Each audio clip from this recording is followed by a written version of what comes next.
Canción de libertad, con decisión, la patria vencerá. Y ahora el pueblo se alza en la lucha, con voz de gigante gritando adelante. El pueblo unido jamás será vencido.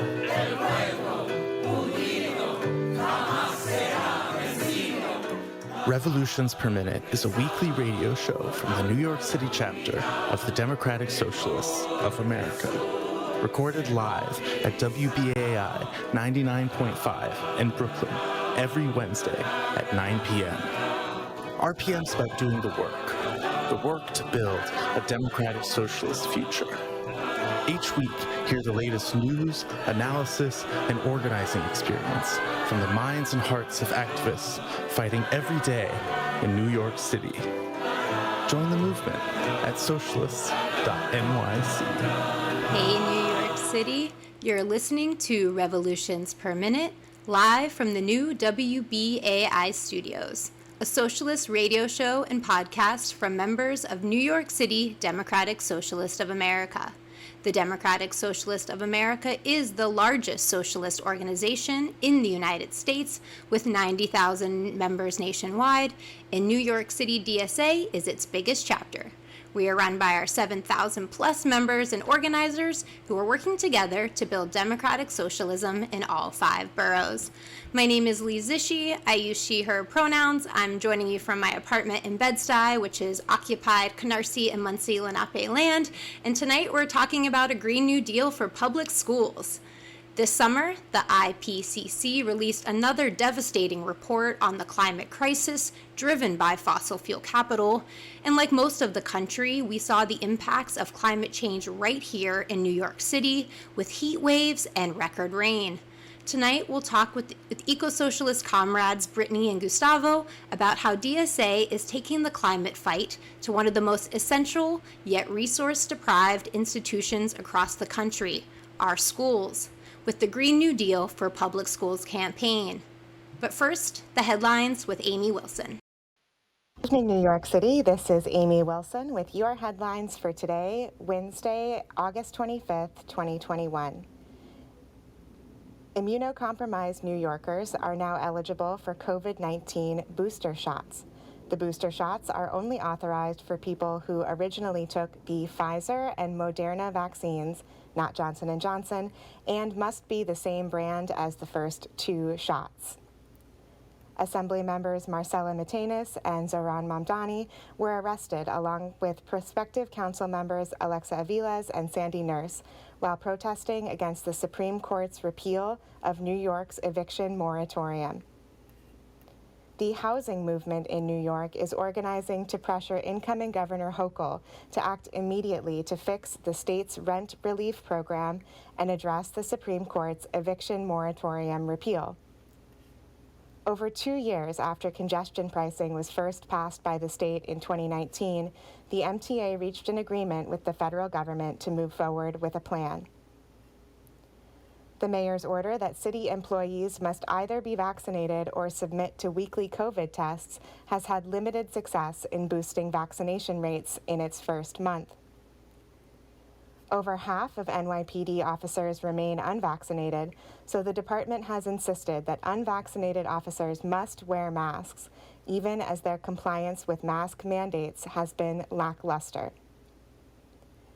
The City Council will hold an oversight hearing on the Department of Education's plan for school reopenings on September 1st, 2 weeks before the first day of school. The Department of Education will change how it responds to sexual misconduct allegations after settling a lawsuit with 4 students who claim the schools failed to protect them.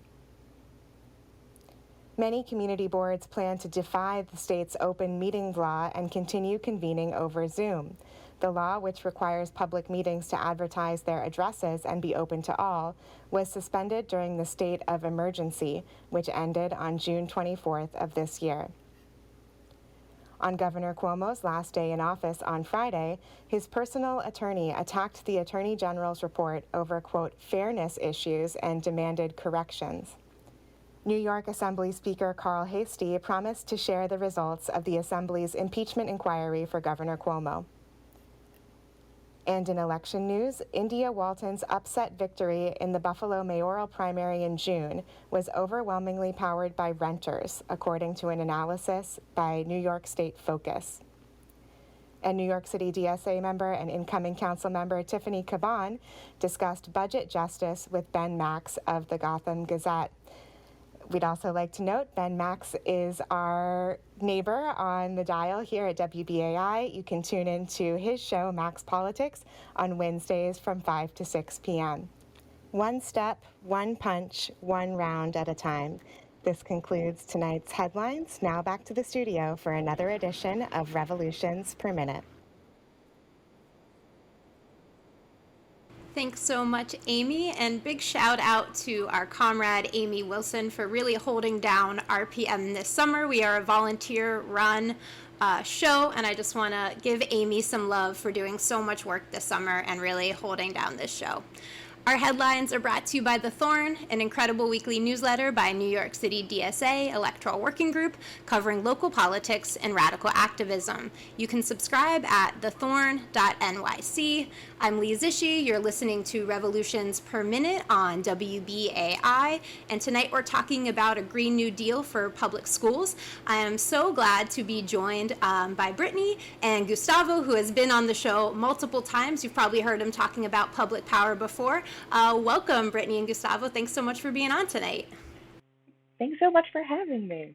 I want our audience to get to know you a little bit before we dig into the topic tonight. So, Brittany, maybe we'll start with you since this is your first time on RPM. Could you introduce yourself to our listening audience tonight? Just let them know a little bit about you, and we'd love to hear how you got involved in DSA and organizing around ecosocialism.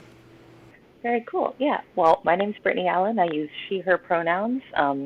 I am out of North Brooklyn and occupied Lenape land, and I'm a member of the North Brooklyn DSA chapter, and have been a member of the Ecosocialist working group, and specifically focusing on the Green New Deal for Public Schools campaign for the past few months of this summer. And I'm incredibly excited by this legislation in particular, but I consider myself animated and galvanized by ecosocialism more largely. I'm excited by environmental justice as a concept, and I would say I was drawn into DSA work specifically last summer, and during the rise of protests after George Floyd's murder, but have found my way into this particular community after extensive and ongoing political education, and remain really excited and committed to this group and what we're working on. So yeah, glad to be here. We're really glad you're here too, and excited to always have new comrades on the show. How about you, Gustavo? I know maybe people have, if they're longtime listeners, they might have already heard your DSA origin story, but in case we've got some new people listening in tonight, sure. Let people know a little bit about you. Yeah, thanks for having me, Lee. I'm really excited to be here today. My name's Gustavo. I use he, him pronouns. I live in Bed-Stuy in Brooklyn, and I'm a member of the National Political Committee in DSA, and I've been organizing with NYC DSA and the Ecosocialist working group for about 4 years, I think. I was exposed to socialism in my early 20s through a lot of film from third world Marxists, like documenting revolutionary movements in the 60s and 70s, but I didn't really act on my socialist beliefs until after Trump was elected. So I'm part of the Trump bump, and I started organizing and really got most galvanized after volunteering for AOC's primary, and really that was sort of my first taste of like how collective action can really bring us victories, and we can really build power through organizing the working class. Yeah, and I highly recommend all our listeners to check out our Simplecast, and you can hear a bunch of other really great episodes, from things how we have been thinking Biden needs to do to public power with Gustavo in the past. And yeah, I'm excited. We are a very Brooklyn, aka Occupied Lenape group tonight. But this is a national campaign, the campaign for a Green New Deal for public schools. And earlier this month, on August 9th, the IPCC, which is a panel of climate scientists from around the world, released another really devastating report. They said it was a red alert. We were completely heading in the wrong direction and have a very, very narrow window of time to dramatically reduce our greenhouse gas emissions. And that same week, this campaign held a massive launch call on August 10th. Very great timing. There were hundreds of people on that call. So I want to go to a clip from that launch call. It's kind of an introduction video that lays out what the vision is. So let's roll that clip. Imagine children across America are studying arts and science in buildings that are comfortable every day of the year, where the air, walls, and water are clean and healthy. All the while, community gardens and rooftop solar panels are showing them what science and the planet can do. You have a good new job maintaining those panels. Your neighbor has a job teaching that science class. And another friend is employed as school counselor. On extremely hot and cold days, people can shelter in this large, safe building. The school emits zero carbon, but it does so much more than that. Social connections are forged.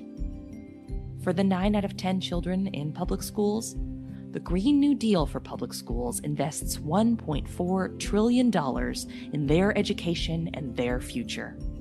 We're stabilizing the climate, educating our children, and rebuilding working-class Black and brown neighborhoods after decades of government neglect, with green schools, green stimulus, and green jobs.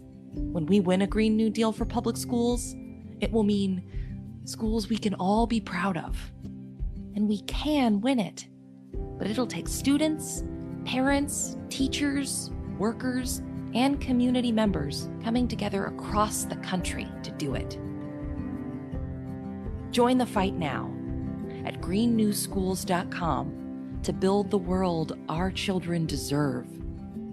So that was a recording from a massive launch call that was held across the country for the campaign for Green New Deals for public schools. And that definitely lays out a very beautiful kind of high-level vision of what this is all about. But Brittany, I guess we can go to you first. Can you talk a little bit about, what some of the nuts and bolts, a little bit more specifically, what is a Green New Deal for public schools? Totally. Yeah, glad to. Well, the bill itself proposes to put $1.4 trillion over 10 years explicitly towards our nation's K-12 public schools. And this money, which the bill proposes, would arrive in school districts chiefly via federal grants and no to low interest loans from the Department of Energy, among other federal bodies, in a manner that prioritizes high-need schools, is earmarked specifically to make schools more environmentally just. That means that we want green schools, and that the goal is for all schools to meet a net zero energy standard and eventually emit zero carbon. But the amazing thing to me about this legislation is how holistically environmental justice is defined as part of it. This bill takes a whole child approach to re-envisioning environmental justice at every point of interaction between a student and the wider community. So yes, more specifically, $486 billion of this grant money is earmarked for green facilities improvements, which would go towards green spaces, critical infrastructure updates, retrofitting schools with green technology, and updating schools that are with foiling ventilation, windows, and eliminating toxic materials like lead and asbestos, things like that. But the bill also attributes a huge amount of money, about $250 billion, to resource increases for schools, critical resources like teachers, staff, curriculum improvements, and this is really cool, with priority given to social services staff and teachers who center culturally informed and trauma-informed learning models. There's also $100 million designated for community outreach, and $695 billion of this money we're hoping will go towards accessibility, quadrupling Title I funding. So that's getting into like the dream of how we expect this money to go. And the bill, I should say too, will fund 1.3 million jobs per year, including that's social service jobs, curriculum development at high need schools in particular. The grants will be distributed via a criteria that does prioritize the most vulnerable schools in our communities. That's historically socioeconomically disadvantaged schools and primarily Black, Brown, tribal, and rural communities. And will generally improve the material conditions of up to 56 million public school students, 3.2 million teachers and their families, and additionally millions of workers in many fields. I think it's so exciting. Yeah, I mean, it's kind of surprising that more environmental stuff hasn't been focused on schools before, and I definitely want to dig into that a little bit later in the show. But Gustavo, is there anything else you want to add about the nitty-gritty parts of the bill? And can you talk a little bit too about, who is fighting for this bill in addition to DSA? Who's a part of this coalition? Sure. We in DSA we're really focused on fighting for a Green New Deal that is eco-socialist, and that means that we want to make sure that public investment is used to grow the power of working people, and we don't want green investment to continue to enrich billionaires like Elon Musk and Jeff Bezos. There's a history of federal funding going to create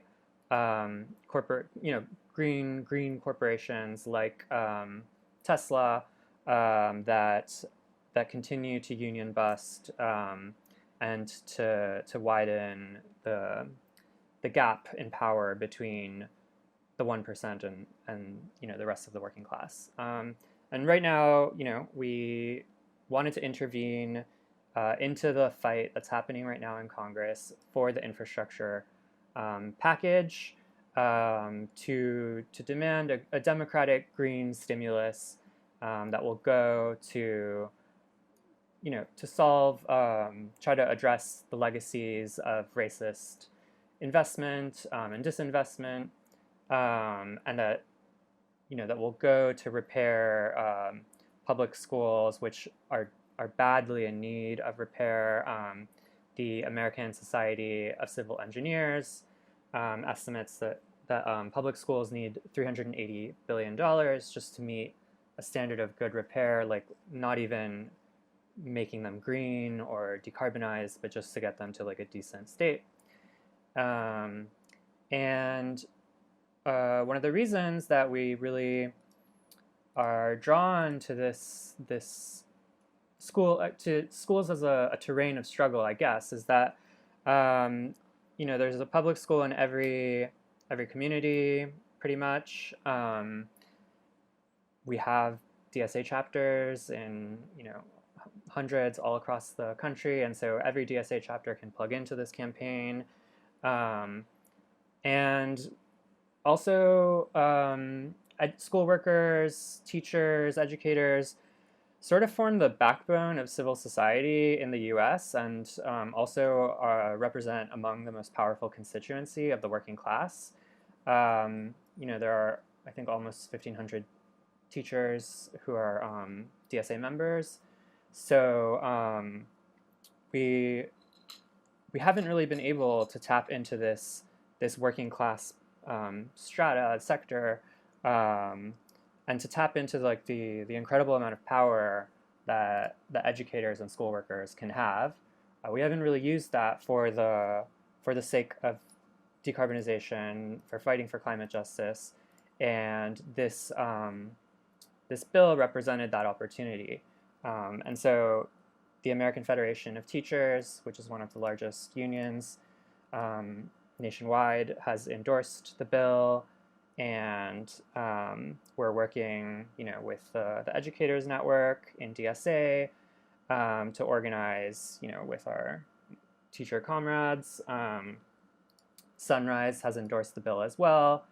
In New York City, the Building Trades Council has endorsed the bill, which is really momentous and kind of historic, and a number of other, traditional environmental groups are fighting for the bill alongside us. When I was watching the video to pull sound and stuff, I was thinking, there has been so much organizing in the past, say on college campuses and even, high school campuses. And obviously we've seen a lot more involvement of very young students. But just thinking of the actual school, these brick and mortar buildings, which so much of the community is connected to, and the fact that, most elementary schools, there's really not organizing happening through that. I just thought that was such a really brilliant thing. And as somebody who's been in the environmental movement for a while, I'm like, man, we should have been doing this way earlier. So very excited that DSA is doing that. And I'd love to talk a little bit more too, about, building power there, but also this idea that these can be these safe spaces, right? The video mentioned if it's really hot out, this can be a place that people can go where it's cool, or if it's really cold, we know no matter what we do, we are going to be still seeing a lot of climate disasters. So Brittany, is there anything you'd like to kind of add about, the school as this place of building working class power and kind of what the vision is, especially as we're seeing, a real struggle to make schools actually a safe space with COVID, and obviously that's going to be worse in schools that have been neglected, that have poor air quality, that kind of stuff. So can you talk a little bit about the visions for school and how we can build power within that existing structures? Yeah. Well, echo so much of what you just said, Gustavo, about the significance of the school as the terrain and as an organizing terrain. I'm parroting someone else when I say that schools are our largest public work in a way, and I do think they affect the most people, or arguably. 9 out of 10 school children attend a public school, as the video says, and I think it's where critical values are instilled. It's often our first interaction with institutional hierarchy, so this integrated whole child approach that the bill is hoping to address and bring about, I think it's especially exciting. This idea of connecting a healthy learning environment to a healthy community environment to a healthy planet, I think that models a truly socialist spirit, and imagining just young people seeing this in a tactile, concrete way seems wildly radical and exciting to me, and a terrific way to just empower the youngest and among the most vulnerable in our coalition, among the working class and among vulnerable communities all over. So that's to say about that. The bill does have specific provisions for climate resiliency as a means of making or incorporating schools into communities as they exist currently, but the language is very geared towards seeing schools as a site that, as they already exist in communities, they already are neighborhood hubs, and they function that way in many places. And I think it's often a matter of bringing funds and resources to communities that require them and already have systems, that relationship to a school in place. So yeah, that got a little bit rambly at the end there, but does that answer some of that question? Sure. Gustavo, could you add anything? Yeah, I think that's totally on point. The bill, one of the major goals is to make schools really a key node of green community infrastructure overall. And, schools are sort of one of the last universal welfare state programs that exist. You don't have to pay to go to a school. All you need is an address. Sometimes you don't even need that. Anyone can go. It's where kids, are fed often. It's where we give health services, and so they're really this key part of the public good that's really under threat. That both Democrats and Republicans have been trying now for decades to privatize schools, to weaken the power of teachers' unions, and this bill is really trying to build up public schools to defend them, and to point out that like they can be, you know, a sustainable public good, that, you know, everyone can use. Yeah, kind of the exact opposite vision of what Naomi Klein talked about, that like what happened in New Orleans, you know, after that hurricane. You know, people use that as an excuse to privatize schools and take that away. But yeah, it's very cool to think about, one, parents and students being involved, you know, at that core level of fighting for this, but also, you know, the idea of gardens and solar panels on school, and, you know, kids seeing that as, oh, you know, I could grow up growing food or installing solar panels, because we know the fossil fuel industry is, you know, sponsoring Little League teams and giving those books, you know, and things like that to kids. So I really like this as the foundation. And another thing that I thought was very exciting about this campaign, and I think something environmental movements have struggled with a lot, is making sure that, you know, labor is on board. You know, when we're talking about a just transition, of course, we are talking about the communities that have been most affected: indigenous communities, Black, brown, you know, people of color, poor communities. But when we're also talking about a just transition, you know, we're talking about workers. Can you talk a little bit, Gustavo, about how this campaign, you know, centers labor and sees, you know, how labor fits into the vision of a Green New Deal for public schools? Yeah, from the start, we really conceived the organizing plan as targeting 4 key constituencies who can fight to actually win this demand. You know, we really need to organize parents and the communities around schools. We need to organize students. Students need to fight for this themselves. And of course, we need to organize workers, both school workers, educators, support staff, janitors, bus drivers, etc. And then also the workers who would benefit from the jobs created by school retrofits, etc. And they would mostly be construction workers, the building trades. In New York State itself has about 1.8 million union members, and 620,000 of them, about a third of them, are members of the New York State United Teachers, NYSUT, and 185,000 of them are members of the New York City Teachers Union, which is the United Federation of Teachers. So we know that teachers represent one of the largest sectors of organized labor in the US. And it's really been pretty amazing to work with educators and with organized labor in a way that we rarely do on climate campaigns. I was talking the other day to 3 comrades who teach at a high school in Bushwick, in North Brooklyn, and they, one of them is a delegate to their union. Another one was an advisor to this high school social justice group, and they were saying, you know, that they can present the campaign to their students, and now they're trying to organize their students to have rallies on September 24th, which is going to be sort of like a national day of action.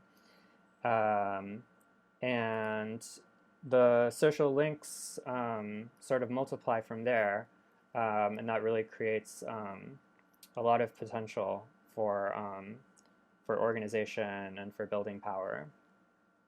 And among the building trades as well, you know, when the Green New Deal resolution was introduced, they were among the sector of labor that was most resistant to the idea. So it's really good to see that now, like, the New York City Building Trades Council is endorsing this bill and is excited about it, and like sends out speakers to the bill release. You're listening to Revolutions Per Minute on listener-sponsored WBAI in New York City, broadcasting at 99.5 FM and streaming on your favorite podcast app. Today we're talking about a Green New Deal for public schools. But before we continue, as I mentioned earlier, we are a volunteer-run show, and of course, if you're a listener, you know that WBAI is a community radio station.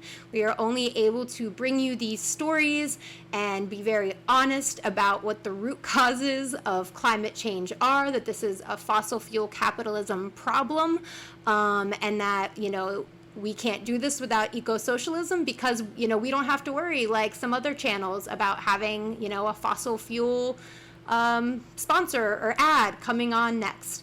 So if you appreciate this kind of content, if you also, if you're in despair about climate change right now, I would say the thing that will bring you back up is organizing. So if you appreciate a show that is all about organizing, we really can't do this without you, our listeners. So please give us a call. Give us whatever you can. You can call 212-209-2950. Again, that number is 212-209-2950. Or go to WBAI.org, become a BAI buddy, a monthly donor in the name of RPM, so we can keep bringing you this really real organizing eco-socialist content and other great stuff from the field every Wednesday night at 9 p.m. Again, you can go to WBAI.org. Please help us stay on the air and help us continue to bring this content to New York City and beyond. So today we're talking about a Green New Deal for public schools. We're joined by New York City DSA Ecosocialist comrades, Brittany and Gustavo. Gustavo, can you talk a little bit, I know you do a lot of work not only with the New York City Ecosocialists, but the national Ecosocialists. People are organizing all across the country. Why DSA, chose to make this a national priority?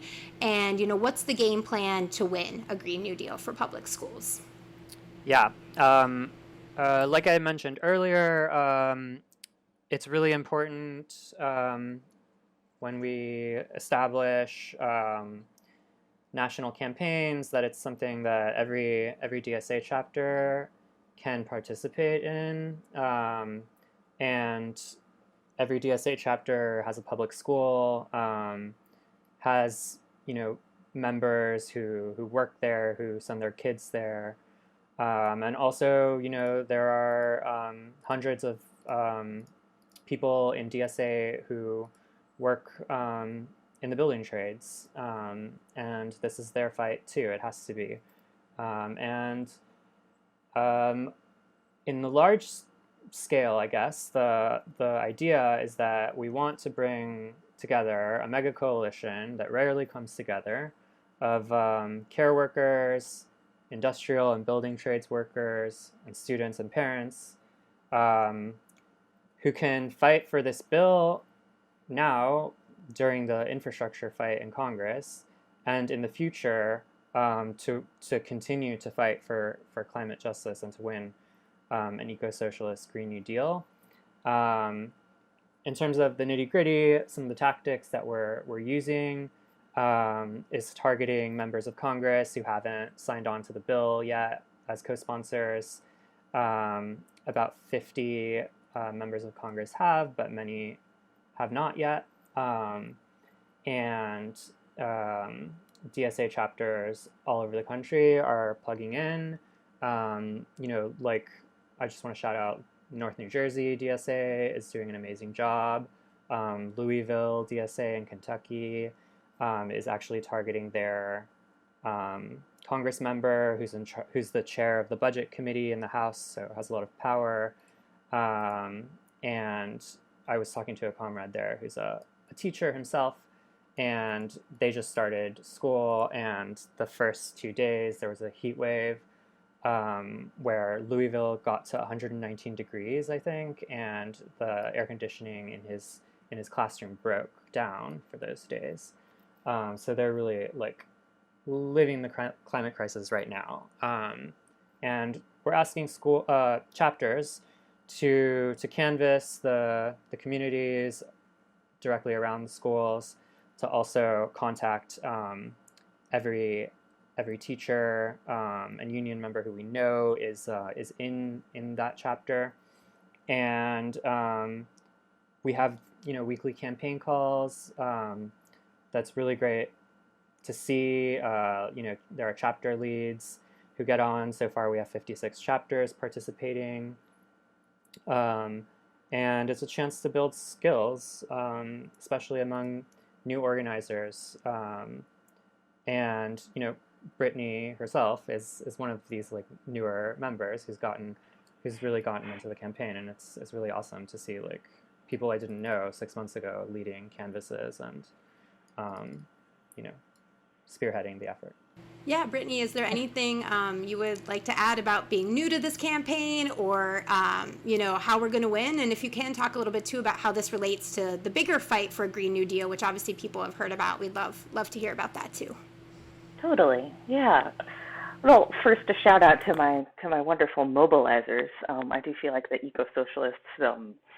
I was mobilized by Lawrence and Zach in particular, and found a very welcoming foothold, and was reassured at every turn when I was like, oh my gosh, I still feel like I'm learning these skills. I was encouraged and continue to be encouraged to take big chances and educate myself, and that feels really affirming. And I would like to say to anyone else listening, if that describes you, there's a welcoming place for you in this campaign and in this community at large. But yes, to your question, you asked about how this campaign relates to the larger fight for the Green New Deal, and also specifically what we're doing in New York City. Is that right? Okay, to start with the second one. Well, here in New York, we are continuing to pressure Senator Schumer in particular to include this bill in the reconciliation infrastructure package, as Gustavo mentioned. We're also talking to people in communities here in New York that will benefit from this bill. We're doing a lot of canvassing around 2 public schools in particular. We're canvassing and tabling in central Brooklyn and South Brooklyn and the Bronx. We're activating people on the ground, meeting them physically where they are. And so far it's been a really terrific and engaging process, and it's involved a lot of communication between our neighbors and members of the organization in a way that I think is wielding really exciting results and making for really precise and strategic connections that feel really whole and good. Yeah. Oh, and then to speak a bit about how the campaign relates to the Green New Deal at large, from my vantage at least, as I said before, I do feel that public schools are something that do affect a great majority of Americans, and so many of the nitty-gritty proposals wrapped into this bill are very popular. I mean, they're very popular campaign proposals. So something like 2/3 of Democrats and Republicans support infrastructure changes to my local public school. I mean, it's easy to hook into this campaign in part because, I feel like everyone is affected by these buildings, right? If you're a parent, if you're a teacher, if you're a care worker, and if you're in a building trade, they're truly hubs for a community. And in that sense, it feels very materially consequential. It's very visible, and it feels, in those ways, like a very strategic, good place for our organizing to continue. And Yeah, and one thing I really love about that, when the Green New Deal was first introduced, some of the criticism was like, well, why does it focus on things that aren't just, say, 100% renewable energy, right? Like, why are you talking about these other issues like housing or healthcare? And this campaign is kind of doubling down on no, these other institutions, these other veins of organizing are exactly what we're actually going to need. And we can't look at these problems as separate issues. So I really love that eco-socialists are actually, really leaning into what needs to be done and not listening to chitter chatter in different media realms. I want to talk to, one of the groups that put, the Green New Deal really in the media was the Sunrise Movement. And, we've had people from Sunrise on this show. Actually, our very second episode, the first one I ever hosted and produced, we had people from Sunrise on to talk about a Green New Deal. But recently there was this kind of critique that came out in Jacobin, and I would say it's a very camaraderie critique, and I want to, give a shout out to a lot of amazing Sunrise organizers. But it talked a little bit about what needs to happen in order to actually win a Green New Deal and build that massive support we need. Gustavo, as somebody who's been doing this for a while, where do you think we're at kind of, I guess we're a little bit over, not to 3 years yet, but getting close to 3 years, and what really needs to be done when it comes to a Green New Deal? Yeah, I thought the article was very good. I'm friends with like a ton of Sunrise members, consider them comrades, and have been organizing with Sunrise alongside Sunrise for a long time. The article was really pointing out that the existing climate movement social base is pretty removed, segregated from the overall culture, I guess. It's not embedded sufficiently into the working class and into social institutions.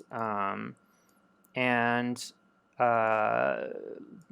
we've known for a long time that the current climate movement, as it exists, doesn't really have the power to win a Green New Deal, which is what we need to survive.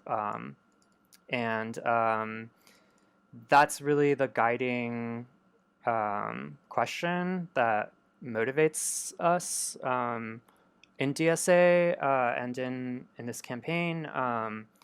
How can we use struggles and how can we use legislation to build a constituency for socialism? And how can we also bring in people who are not part of this movement into the organization and into the campaign? These have to be like our foundational questions. And we have not found all the answers for sure. I mean, like we're facing this condition as a result of like a century of capitalist attacks basically on working class organization. It's not by accident that the socialist movement is cleaved from the working class and from organized labor. Socialists were the best organizers who built the labor movement in the very early 20th century, and then they were purged, in the 40s. That was a strategic decision to build power for billionaires and, the owners of industries and production back then. And we're still dealing with that, historic assault, basically. But I will say it is definitely, socialism is on the rise. We have multiple members of Congress now who are, proud socialists. And one of those members, Jabal Momin, is the one who actually introduced this bill. So I want to go to a clip from that Green New Deal launch call from Congressman Bowman. Representative Bowman is a member of Lower Hudson Valley DSA and a DSA-endorsed member of Congress, proudly serving New York's 16th district. But he also speaks to us today as a former public school principal and a longtime advocate for an equitable education system for all. Representative Bowman, welcome. Hello, everyone. Good evening. Peace and love to you all. It's such an honor and so exciting to be with you in community this evening. I want to thank you all for joining us. I want to thank you all for believing in me personally and believing in this movement for a Green New Deal and a Green New Deal for our public schools.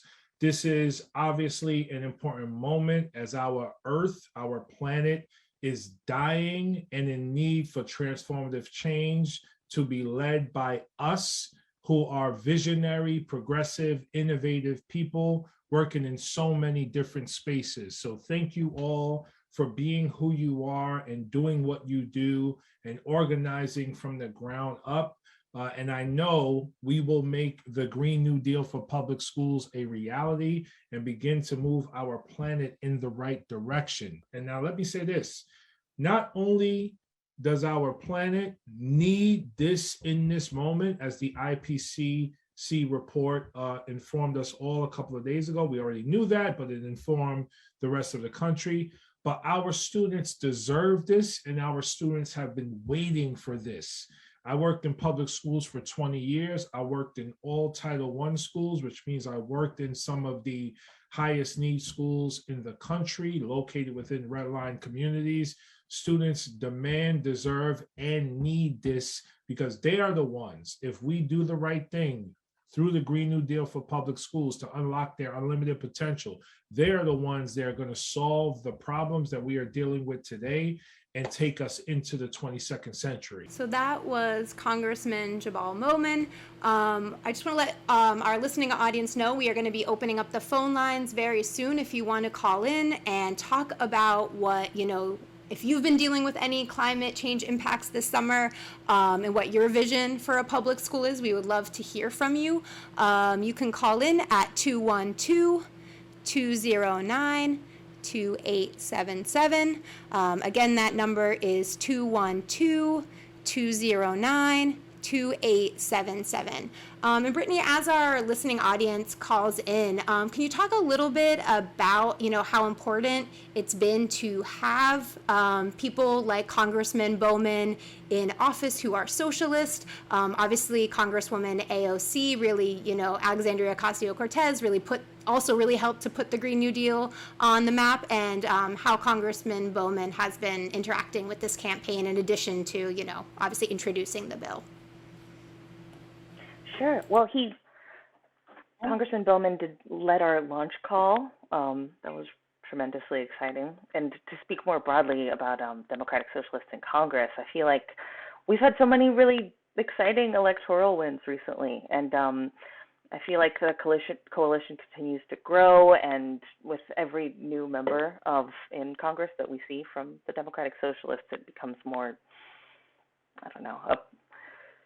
I'm galvanized and excited by the broad bandwidth that I see happening on the congressional stage. Yeah. I feel like we continue to organize under the banner of Jamal Bowman's work, but and he is in touch with the campaign. But maybe Gustavo can speak a little bit more to specifically how. Yeah, we have a slate of Democratic Socialists in office in Albany at the statewide level. We work very closely together to organize within the legislature and outside of it in districts. And we haven't had that relationship in Congress that much, sort of until this campaign. And it's been very exciting for me to be part of it, for everyone to see that the elections are not the end of an organizing program, and that we can use the power of electeds in office to continue to organize constituents in districts and to continue to organize the working class. And for so long, there hasn't been an alternative ideology to challenge, market-based policies that can really. We haven't really had robust proposals introduced at the federal level that really are designed to increase the power of the working class, and I think that's equally important in this case. Yeah, as somebody who worked on the Obama campaign and then saw them do no organizing after to take that momentum to get elected, and probably because he didn't really want that to happen, I've been very excited to see how DSA follows through when it comes to organizing post-election. We do have one caller on the line. Caller, you are now live on WBAI. What's your comment or question? I just want to say that one solution for environmental stuff might be if you eat meat and drive a car, you're not an environmentalist, and which one's easier to give up? Gustavo or Brittany, any reply to that? Well, I think that it's really important to be fighting for systemic changes through collective action because the scale of the crisis is so huge. And we need to really be able to provide a society-wide alternative to everyone having an individual car or relying on, industrial agriculture that's extremely carbon intensive. So, I'm a vegetarian myself, but and I don't own a car. But I know we really need massive federal investment to build, more bus transit and really build the systems that can decarbonize society. Yeah, we have about 4 minutes left if anybody wants to call in. It's 212-209-2877. Brittany, do you have any response to our first caller there?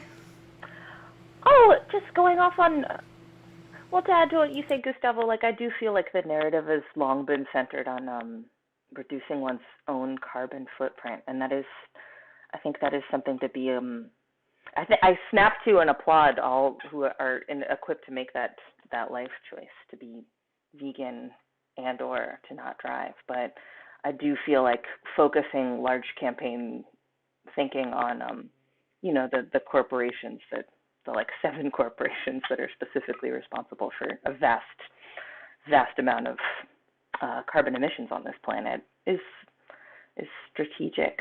Yeah. Yeah, and I think it, I really appreciate people who do commit to being vegetarian or vegan, but, also in my organizing have heard from a lot of people who, a lot of their culture is very much based in food, and indigenous people who are we hunted animals sustainably and in deep relationship with nature for thousands of years. So yeah, very much agree with that analysis, that it's really important that we look at who is really to blame here, and that we can't, buy our way out of this as individuals. We're getting close to the end of the show, but we do have another caller on the line. Caller, what's your question or comment? And if you can, try to keep it brief. Thanks so much. You're live on the air. Yeah, just briefly to say that the analysis that by putting some solar cells or a few wind turbines on the school and letting the young people think that now they're taking care of the fundamental understructure of how the taxes are paid. You just show up by having a address in that school district. Belies the fact that the energy necessary for the taxes to be paid by the various industries that the parents are involved in, the busing the kids there, the making of the manufacturing of the bricks. I think there's a little bit of a disingenuous oversell by the people who are saying that the school is going to be this bastion of re-education for the future, for how we make truly a sustainable future. So I wish that the analysis were a little bit deeper, but I appreciate people are able to generalize. Have a good night. Gustavo, do you want to respond very quickly and also maybe let people know, because we are running close to the end of the show, also how they can get involved if they want to be involved? Totally. Schools are actually really, the caller just reminded me that the way we fund schools is extremely regressive in most cases today. And forcing the federal government to get involved in funding schools is a way of making education funding much more equitable. I agree that, we need a deep analysis around the problem of decarbonization. To get involved in the campaign, if you're anywhere in the country, you should go to greennewschools.com/join. That's Green New Schools with an S at the end, .com/join. And if you're specifically in New York City, you can go to ecosocialists.nyc/join-us. That's ecosocialists.nyc/join-us. Thank you so much, Gustavo, for coming on again. Brittany, it was so lovely having you as a first-time guest. You've been listening to Revolutions Per Minute on listener-sponsored WBAI in New York City, broadcasting at 99.5 FM and streaming on your favorite podcast app. To connect with us after the show, you can email us at revolutionsnyc@gmail.com, and you can find us on our website, revolutionsperminute.simplecast.com, or on Twitter at NYCRPM. Have a great night, New York City.